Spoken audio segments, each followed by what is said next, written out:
नमस्कार, मी डॉक्टर अर्चना थोरात आणि गोष्टी कर्मवीरांच्या या सदरामध्ये आपल्या सगळ्यांचं स्वागत. कर्मवीर अण्णांच्या आयुष्यातील घटना आपण जाणून घेत आहोत. विठ्ठलराव देशमुख नावाच्या माहुली येथील एका व्यक्तीने अण्णांना लग्नपत्रिका पाठवली. त्यांचे बंधू दत्ताजीराव यांचं लग्न होतं. कर्मवीर अण्णा त्या लग्नासाठी उपस्थित राहिले. त्या लग्नामध्ये नवरदेवापेक्षाही जास्त स्वागत कर्मवीर अण्णांचं करण्यात आलं. लग्नामध्येच देशमुख यांनी अण्णांना घोंगडी अंथरण्यास सांगितलं. घोंगडी अंथरल्यानंतर 6,000 रुपये त्यांनी त्या घोंगडीवर ठेवले आणि ते म्हणाले, या लग्नामध्ये आलेला हुंडा आणि आहेर हे सर्व पैसे मी आपल्या रयत शिक्षण संस्थेसाठी देत आहे. त्या पैशांचा आपण स्वीकार करावा. कर्मवीर अण्णांना या गोष्टींनी अर्थातच आनंद झाला. कर्मवीर अण्णांच्या आयुष्यामध्ये पहिल्यांदा 6 आकडी देणगी मिळाली.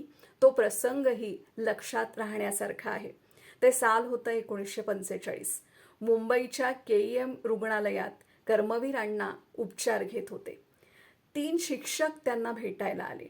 या 3 शिक्षकांनी काही क्रांतिकारकांचे निरोप अण्णांपर्यंत पोहोचवण्यासाठी कार्यरत राहणं पसंत केलेलं होतं. त्या तिघांनी सांगितलं की आम्हाला रयत शिक्षण संस्थेसाठी 1,00,000 रुपयांची देणगी द्यायची आहे. कर्मवीर अण्णा म्हणाले, अरे 1,00,000 पैसे तुमच्याकडे नाहीत आणि तुम्ही 1,00,000 रुपये देण्याची भाषा कशी करत आहात? ते कार्यकर्ते म्हणाले, चले जावच्या चळवळीच्या माध्यमातून आम्ही सर्व लोकांपर्यंत पोहोचलेलो आहोत. कार्यकर्ते म्हणून काम करत असताना, क्रांतिकारकाचं काम करत असताना लोक भावनेशी आम्ही निगडीत आहोत, लोकांशी आम्ही जोडले गेलेलो आहोत.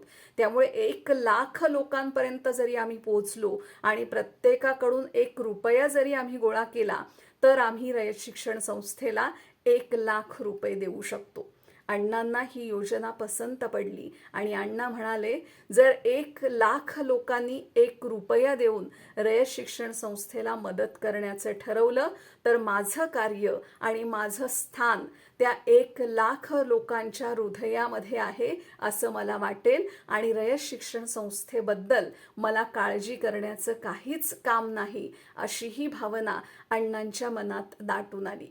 3 वर्ष हे कार्यकर्ते लोकांमध्ये फिरत होते.